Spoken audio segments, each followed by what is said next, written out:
Am I on? Oh, okay. Well, Lieutenant Colonel Chad Quayle, thanks for being here this evening. And you are retired now, so that's why you're in civilian clothing. But how long did you serve in the Army? 25 years. And so what year did you go in? 1993. And did you start out enlisted or officer? So how many years did you do as an enlisted soldier? So started out enlisted in 1993 as a counterintelligence guy, interrogation counterintelligence. Did that until 1996.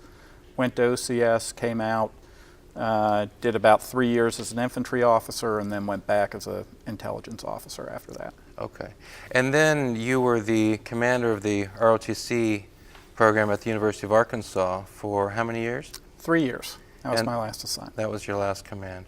And now, what are you doing since you got out? You got out of the Army about 4 or 5 months ago, if I remember right. 6 months ago, something like that. Went on the retired rolls 1 September. So now I'm working for Tyson in their IT department. Okay, here in the Northwest Arkansas area.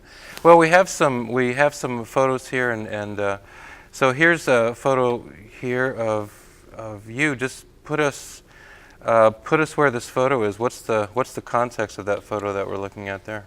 So we were,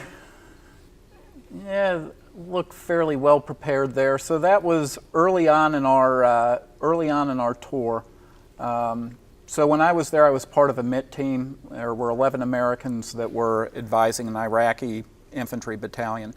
And ours had the distinction, our battalion was the first battalion in the Iraqi army that had been designated by the coalition as qualified to assume ownership of their battle space, their area of operations. Okay. So a lot of what we were doing was training the Iraqis, but we also spent a lot of time trying to train the Americans as well, because we were the one that was different. Out of all the battalions that were in Iraq, we were the one that they'd say, tell the Iraqis to do X. And it's like, well, we can advise them, but you told them that they're in charge. And the Iraqis are in charge. And so they're kind of doing their own thing, But that one I can also tell it was early because I had that mustache, which lasted about 6 weeks, and I could not stand the caterpillar on my lip. The Iraqis loved it, but that had to go. What year were you in Iraq? 2006, 2007. 2006, 2007. So that's the surge was 2006, wasn't it? If I remember correctly. It was really 2007, 2008. Okay. So they started to flow in earnest. Early summer of 2007. 2007. So does that? So just so the folks who are listening and watching understand what we mean by the surge, just tell us briefly what that was. What was the surge? So in Iraq through 2005, 2006, it was not going well. There was a lot of violence, a lot of sectarian Sunni on Shia violence, and General Petraeus, basically came up. He was one of the big brains behind our counterinsurgency doctrine. Yeah. And basically, the plan that he sold was, you've got to have force down amongst the people. So essentially what he wanted to do was flood the zone. And so we had a lot of, it was kind of a bet it all on red and roll the wheel. And it actually worked fairly well for a while. Things did calm down. Do you remember roughly how many more troops went into Iraq with the surge? I don't want to quote want to quote a number, but it was enough to make a difference. It was right. over 6 figures. So you arrived in 2006, and then were you there then through the first part of the surge? Yeah, so it was, when we first got there, it was high adventure. I mean, you were constantly getting shot at, dodging bombs, having mortars dropped on you. I mean, it was not good. Our area, southern part of Baghdad, I remember as we were getting ready to we were about a day or two before we actually went into Iraq. We were in Kuwait at the time. Yeah. And we just happened to pick up a copy of Stars and Stripes. I still have the article Army back newspaper. home. Yeah. Yeah. And they're talking about, the 546 battalion. So it was 5th Battalion, 4th Brigade, 6th Division. Yeah. And they were talking about how they assumed control of their battle space, but things were really rough, and they worked in the Triangle of Death. And I'm thinking, this Triangle of Death is not someplace I really need to be. This is for somebody else. Yeah. And so it was, but the first half of the tour, it was, there were a lot of casualties, a lot of violence. By the second half, it had toned down quite a bit. So that you saw the surge did work. Oh, yes. You've got more. Oh, yeah. So I mean, this is the reason the reason I went in this direction is because you mentioned that your job is to assist the Iraqis as they're sort of as they're in control, right? Something like that. And what I'm wondering was that really plausible at that time? Were the Iraqis that you were working with, for whatever reason, were they really in a place where they really could take command over the situation? And because the surge sort of suggests that that's not the case. It depends on where you were. So part of the challenge that you ran into was it was all personality dependent. So the first 3-4 months we were there, I think we've got a picture of him in here a little bit later, but Colonel Ali. Well, let me see if I can just fast forward. Is that no, him? Not him. No, let me see. That guy. Okay. Yeah. So this guy, we called him Little Ali because his brigade commander was also Colonel Ali. So brigades are bigger than battalions, so we had Big Ali and Little Ali. But he was just a terror. He, we get calls and it's like, Habibi, my friend, we go. And it's like, where are we going? Got phone call, bad guys, we're going, come on. And we're like, what? This is no way you run a military operation. What are we doing? Do yeah. Bad guys, right here, we go. All right. So because this is when they're in charge. So this was when they were in charge, and he was extremely aggressive. So he had a battalion is normally about 750-ish soldiers. There were times when our battalion was down to 250. We were 500 soldiers short because they would just desert and run away because a lot of Iraqi battalions just sat around and did nothing. They'd go out on checkpoints and just sit there and, we're not going to mess with the insurgents. They're not going to shoot at us. Gosh. And we'll all pretend and get along just nicely. And he did not play that game at all. He was going out to hunt people down and, What was his motivation? I mean, did you come to trust his motivations and his judgment? So, yes, for a couple of reasons. Number one, so the area we were in was largely Shia, and the brigade commander was very, very good as well. And he was a Shia in a Shia unit, but they were purging out a lot of the Sunnis as, in retribution. The sectarian struggles, right. Yeah. So the brigade commander, Big Ali, we pretty much knew he was on the up and up because there had been several assassination attempts on him over the previous several months. But he had a price on his head from the Sunni extremist, the Shia extremist. It was like everybody wanted him dead, which is a pretty good indicator that he's actually doing what he's supposed to be doing. Yeah. Unfortunately, Little Ali and him didn't get along real well because he just wanted to play with the Americans. So Big Ali would tell him, I've got a mission for you, and his response would be, I'd love to, but I can't. I'm doing this for the Americans. And we're like, you can't do this. Yeah. But yeah, he was we definitely had a bond of trust with each other, but Okay. it was the type thing where he'd call me, I'd go over there and, go into his office, and we'd sit there and talk a little bit. And when he started telling me that he would be on leave before he went on leave, because their lives were in danger once they went outside, Sure. when they weren't in force. Yeah. And so he would tell me, he'd call me over, and he's like, do you mind staying here for, about 10 minutes? I'm like, at first I was like, okay, where's my knife? Where's my pistol? This is not going down well. But what he would do is, once I left, then, the informants in the unit would be calling their militias and telling them what's going on. So they'd call him and tell him, hey, he's in his office with the Americans.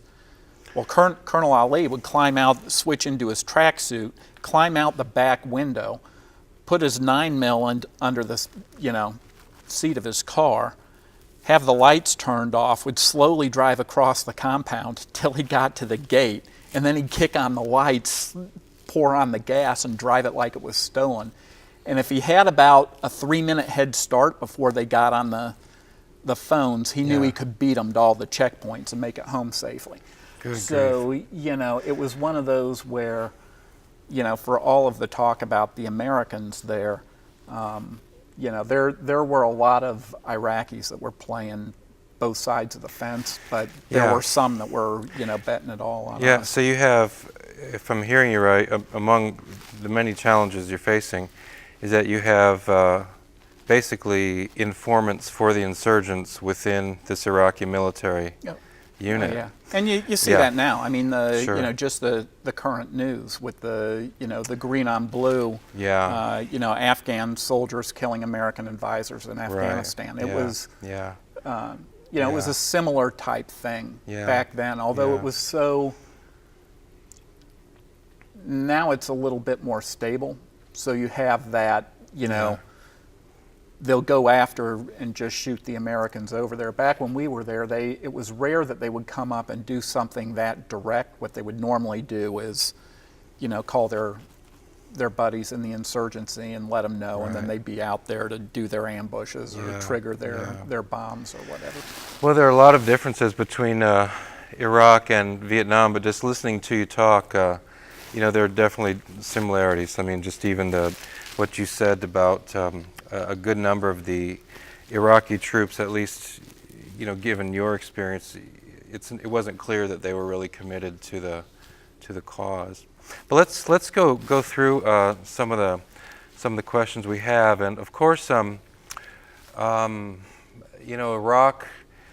We look back now and realize, that there wasn't a direct connection between Iraq and the September 11 attacks, and I think this was even clearer when we invaded Iraq in 2003. I don't recall that there was the allegation that Iraq, played a direct role in the 9/11 attacks. But certainly in 2003, Iraq was linked conceptually very much to the war on terrorism, and so this is, I think, one of the reasons we go in 2003. But just if you could tell us how the experience of 9/11 affected the Army, because at the time you were stationed in South Korea, and I'm imagining when 9/11 happens, of course, everybody's world changes in some way, when 9/11 happens. But what do you remember about the Army itself and as an institution, what you experienced? How was the Army of September 10th different from the Army of September 12th, or how was the Army of September 12th different from the Army of September 10th, given what had happened on 9/11? I think it was, prior to 9/11, you always, in the back of your mind, you can get called up at any time. You never know what's going to happen. But it was almost a theoretical exercise in some ways. Mm-hmm. You read a lot of history, but you looked at the people that had seen combat were very, very rare. You had when I came in, as a lieutenant, our command sergeant major was a Vietnam veteran. But by and large, the only other combat veterans you had some guys from the 10th Mountain Division and the 75th Ranger Regiment from Mogadishu and Black Hawk Down. You had a handful from the 82nd when we jumped into Panama back in 1989, mm-hmm. but those were rare.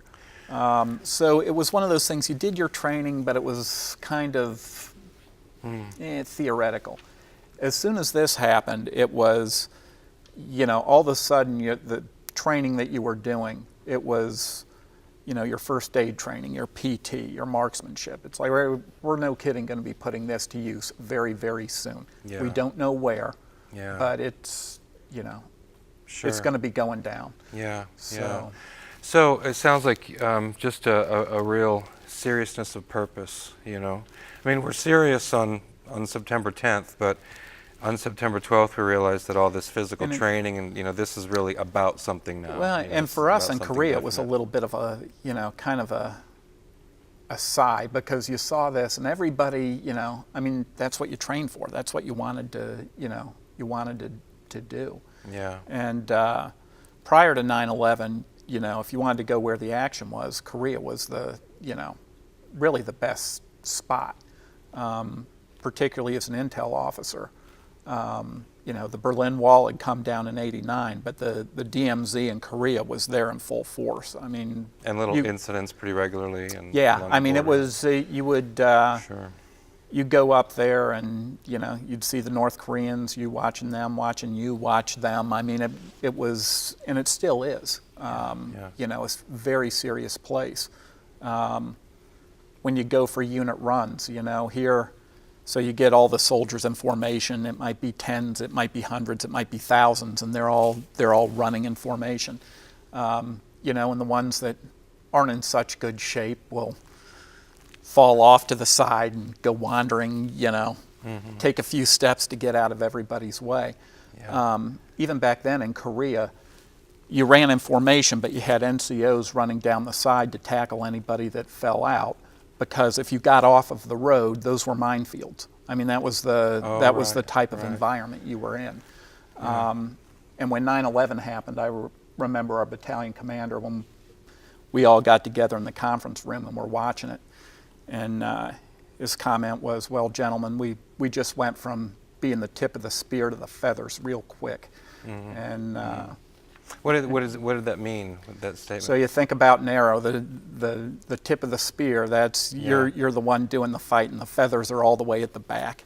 And so as soon as this happened, before 9/11, Korea was the front line where it was at and where it was going down, or could go down. Yeah. And as soon as this happened, it's like, it's going to be someplace else.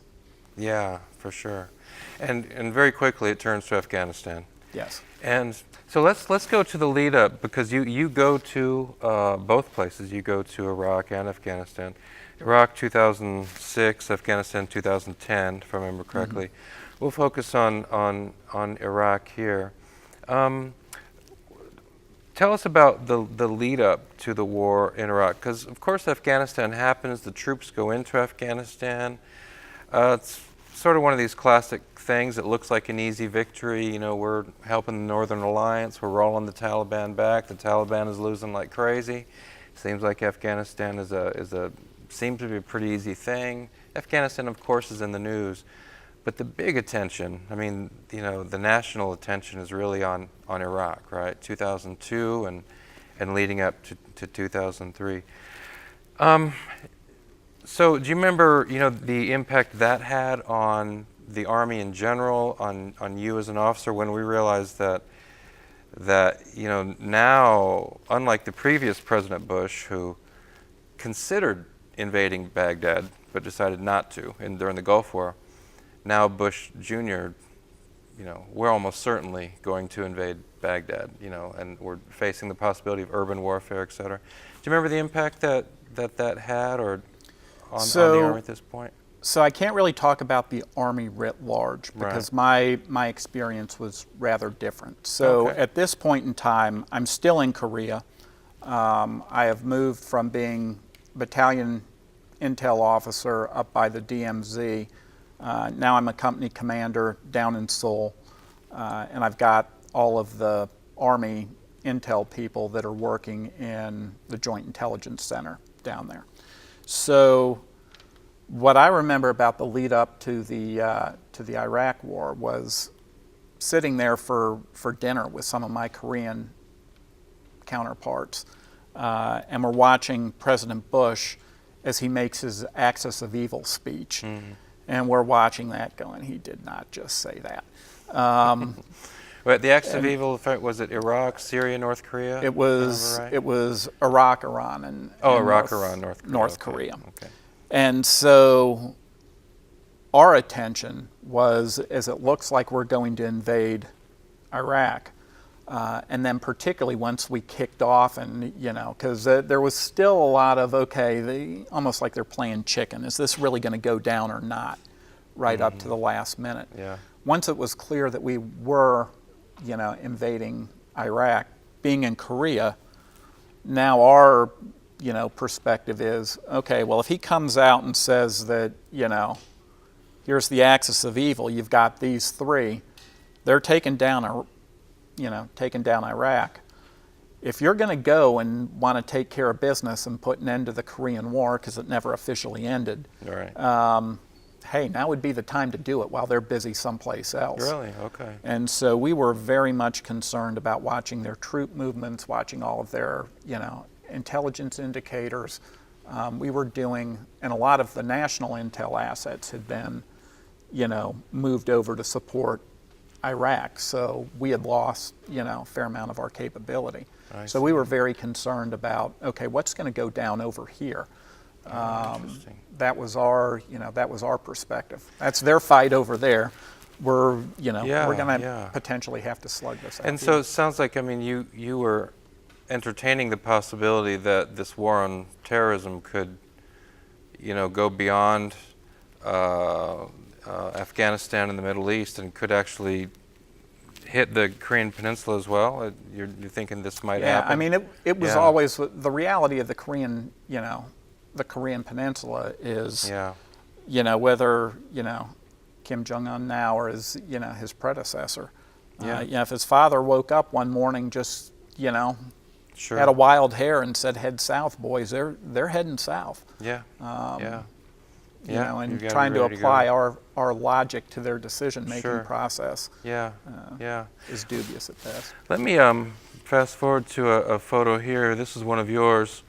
Now we're entering reality. Let's bring the story to Iraq and hear about some of the challenges that you faced as an officer in Iraq, and maybe we could hear about a challenge or two you faced as an officer, and then maybe one of the challenges. I guess you've already sort of touched on the theme of challenges you face culturally in Iraq. But first of all, tell us what this means here. I'm seeing the sign on the truck there, "Danger, stay back." I'm seeing this spray painted, "Now entering reality." So let's use this as a way to get into talking about your year in Iraq and the challenges you faced there. Yeah, so you had these, the American bases, the forward operating bases, the FOBs had, it was defense in depth. So you had different, the outer perimeter, you had some Iraqi contract guards, and then as you got further in through more gates, wire, guard post, you had Iraqi army guarding. And then this was coming out of one of the American FOBs, and then you had, Americans as the inner cordon. Yeah. This was when you're going out, once you pass this point, there was no security. You're on your own. So that was the, really up to this point, you could be checking stuff out. But you had to be ready to go once you give us a list of words that describe. So if we head that way, so this side is security, that side is you're on your own. This side was as close to, it was safety. I mean, as close Sure. to safety as you're going to get. I mean, Give us a list, 5, 6 words that describe the reality out there. Boring, chaotic. How do those two? Just- Let me just stop you. How do those two go together? Boring and chaotic. It's one of those things where, you spend a lot of time just watching the daily life come and go. And that's kind of where you get used to what kind of sort of normal feels like. Sometimes you would just run into chaos, and a lot of times you don't know what's causing it.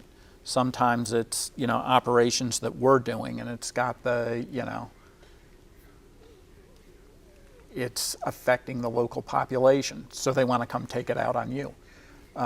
Sometimes it's the insurgents. Sometimes it's a combination of both. So the chaos sometimes shows up in the form of improvised explosive devices going off, and other times So- it's just angry people yelling. Or Yeah, so for Yeah. example, we had, I remember one time we'd gone out, we'd done a couple of missions, we came back in. So kind of the procedure is when you come back in, the first thing you do, you clear your weapons, then you go to the fuel station, you fuel up your vehicles, you go back, and then, you inspect them and clean your gear and put it away. So we had come back in after doing a couple of missions, gone to the fuel point, gotten fueled up, and probably about 3 miles from the gate here, they had called in somebody saw an IED, improvised explosive device. Yeah. So we were north of it. They had so the kind of the plan is you cordon the area off to keep people away from it, and then you sit around and you wait for explosive ordnance disposal to show up. So this was probably about a little bit before 5 in the afternoon. So they'd already blocked off the southern side of it. They didn't have anybody that could readily get there from the unit to cordon off the north side, so they sent us out to do it. Okay, fine. So we go out, cordon off the north part. Well, it's 5 o'clock, and the market was, probably about a mile north of where we were. So the people from the market are, they're heading south, just, like it is any place. And so we're blocking off the road, and the traffic starts to back up. And what had happened was the IED was a fake. They had figured out what our tactics were, and it wasn't designed for us. It was designed for the Shia that were in the market. So once the traffic got all backed up, they blew up 2 car bombs, and it was just. And so one of the real concerns for us at this point, particularly being 11 dudes running around in 3 vehicles, was, one of you gets captured, the whole war, literally the whole war shuts down. A missing American troop. So each of us had, kind of like the pilots when they go, they've got their little emergency beacons. We had those too. But we were always very careful about staying away from large groups and, keeping our distance with those we weren't, and largely Real because we comfortable. shouldn't be out there interacting with the Yeah. Iraqis, the Iraqi army should. And so once those bombs went off, everybody they're trying to get out of you're not going to stop them. And I remember one of our sergeants, he was all prepared to start shooting people. And it's like, dude, we don't have enough ammo. I mean, you couldn't stop all these people if you wanted to. What? It was just people were just panicking. Yeah, And it was a stampede. And it's like, or we're getting off to the side and just let them Yeah, go because you're not stopping them. And so that's just the boredom of sitting here watching, babysitting a bomb for all intents and purposes. Wow. To just sheer chaos with, people In a running second. everywhere in a second. second. And you're not changing it. You just surf the wave. Wow. So boredom and chaos, what are two other words that come to mind when you think of the reality on the other side there? Disconcerting. Nothing was ever as it. The longer I was there, the more I realized that we're just never going to get it. You're not from here. You're not of these people. There are some you can be friends with, but you're never going to understand it, because the social ties and Sure. the motivations, and I mean, it was always several levels deep. And once you started to understand that, I remember talking with my NCO, and love Colonel Ali to death, but quite frankly, if he sold us out and had us killed, would I be disappointed? Yes. Would I have been surprised? Not really. No. Yeah. So I mean,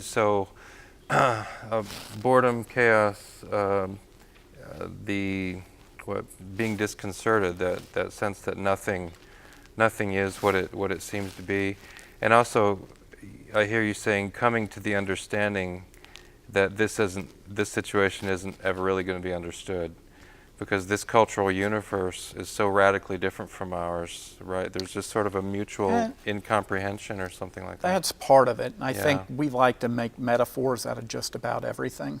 And, the wrong metaphor can be extremely unhelpful. Sometimes you just don't understand the history. Yeah, So, one of the big issues that, this is like that. So our experience coming out of the 90s was Bosnia. And, you had the massacre in Srebrenica. You had this, the ethnic cleansing and the separation of, the Serbs from the Croats, from the Bosnians. And, that was one of those, we saw that going on and realized in hindsight that's not good. And the same thing was happening here in Iraq. And we looked at that and said, that's not good. Living with the Iraqis and spending so much time with them, I think the insight that we got that, most of the Americans didn't get, and, it just never really resonated with them, was that the intermixing of the Sunni and the Shia in Iraq was an artificial construct. That was something that Saddam Hussein forced into place in the 70s and 80s, and largely to help him keep power.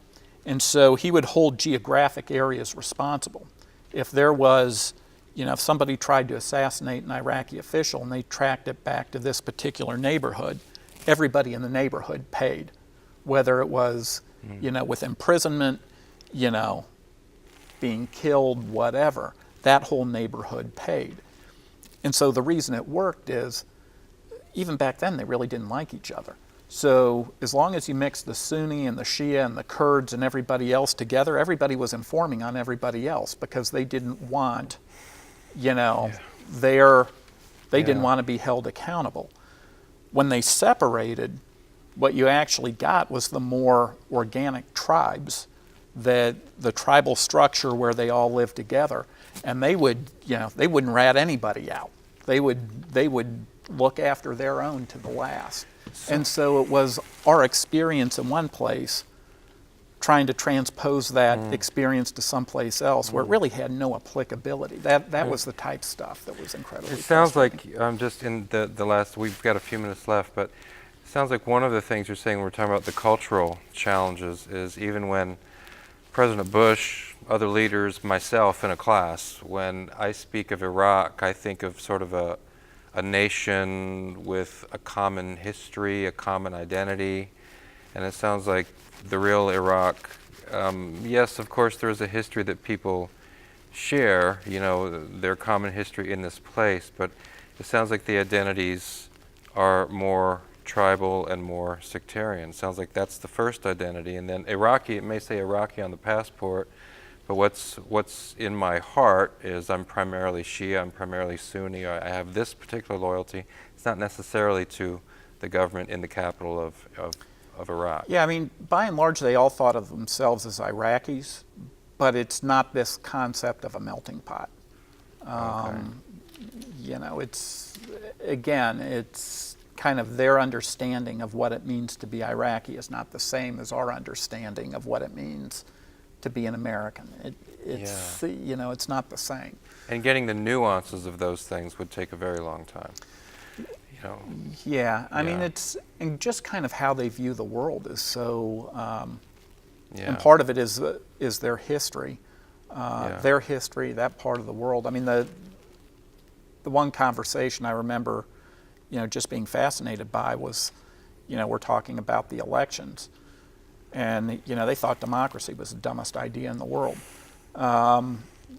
You know, and I asked them, okay, well, we made this big deal about, you know, the election in 2005, and you know, people were risking their lives to go out and vote, and you know, the pictures of them going around with the blue ink on their finger, and I'm like, okay, if you think democracy is such a dumb idea, why would you risk your life to go out and vote? That doesn't make any sense to me. And their response was, because you told us to. I'm like, so what? I mean, you know, why would that matter? And they're like, you came in, you conquered us, you told us you wanted us to go vote. We went and voted. Are you happy? Right. You know, it was. So curiously, what looks like a democratic act is just another form of obedience. No, and it was part of what fueled so much of the resentment towards the Americans was the fact that we came in, we conquered them. Yeah. But you go in, you conquer a people, you've got to have a plan for ruling the place afterwards. Well, I mean, this was Colin Powell's thing, right? You break it, you bought it, right? And yeah. Well, let's pick up there and go to. We just have a couple questions left, and we'll go through these. But let's focus on. Of course, you did go to Afghanistan as well. Feel free to you know, include that in your thought process. But what's something important that you've learned since 9/11? But really, you know, of course, focusing on the war against terrorism. You were in Korea when it began, and Korea for a while after 9/11. But thinking about your experience in Iraq and then perhaps also Afghanistan, what's the big thing, either that you learned or maybe something big that the Army learned? Go at it any way you want. Probably the biggest thing I learned, you know, comes in terms of how we view experience. And what I realized is experience can be a stepping stone or it can be a lodestone. It is neither inherently good nor bad. We all have experiences. They're all different. But it's being able to make the right connections between your past experience into the current environment. And sometimes that means, you know, being able to realize things that are similar so you can take shortcuts, which is quite helpful. But the flip side of that is also when you try to apply experience in situations where it doesn't apply, it can be very, very counterproductive. Sure. And so, you know, being one of the few Army officers, U.S. Army, when I was in Afghanistan, you know, I spent a lot of time talking to the American units as they, you know, rotated through on their pre-deployment survey. And you know, at that point, a lot of the American forces had fought in Iraq. Not so many had fought in Afghanistan. And trying to get them to understand that they are two different places, both in terms of geography, in terms of temperament, in terms of motivation. And if you try to fight in Afghanistan the way you fought in Iraq, you're going to get annihilated. Sure. Because the people, you know, the Mujahideen had held off the Russians for, you know, years. And the Russians had you know, much looser rules of engagement and a lot more people. You know, the Iraqis had kind of figured it out. You know, they they figured out their environment. So they get in a firefight with you, and generally speaking, it might last 15, 20 minutes, maybe 30 on the outset, but that was very, very rare. Because it was so small, they knew that if they stayed in contact with you for too long, the helicopters were coming, the airplanes were coming, and that wasn't good. Sure. So they would get in, they'd hit you hard, they'd hit you fast, and then they'd disappear. Yeah. You get into Afghanistan, and you know, if they're not fighting us, they were fighting the Russians. If they weren't fighting the Russians, they were fighting each other. I mean, it's part of their culture. It's spring and time to fight somebody. Yeah, it's just that time, and they're in a lot of ways they're very much like mountain people. Wherever you go, whether you're talking the Swiss or you know the people in Appalachia, or you know, very independent. And what they know is this is my valley and I belong here and you don't. I don't know who you are or why you're here or where you came from. All I know is you need to leave. And that's kind of how they would go in firefights for 8 hours, 12 hours, 18 hours. Wow. You know, I mean, it was an event. Yeah. Last question. What year did you start as the commander of the ROTC program here at Northwest Arkansas? 2000. University of Arkansas. 2015. 2015. So, I mean, by then we had pulled troops. Well, I suppose we always had at least a small number of troops in Iraq, I think, or very close to it. There was a period, I guess, where we didn't have any boots on the ground, but did have troops in Afghanistan. What difference do you think it made for you? You know, think back on yourself as an officer in Korea. You'd been doing a lot of training. You had a lot of combat theory. You know, but you said you didn't even have a lot of active duty Army guys that you could really talk to about the firefights that they had experienced in their own wars. And then you have your experience in Iraq, you have your experience in Afghanistan, and now, in the last few years of your career, you're now training the young men and women who will become Army officers. What difference did that experience in Iraq and Afghanistan make for you as as you've got these young folks in the ROTC program at UA? You know, I think the biggest difference it made for me was you have to be able to, it's about accountability.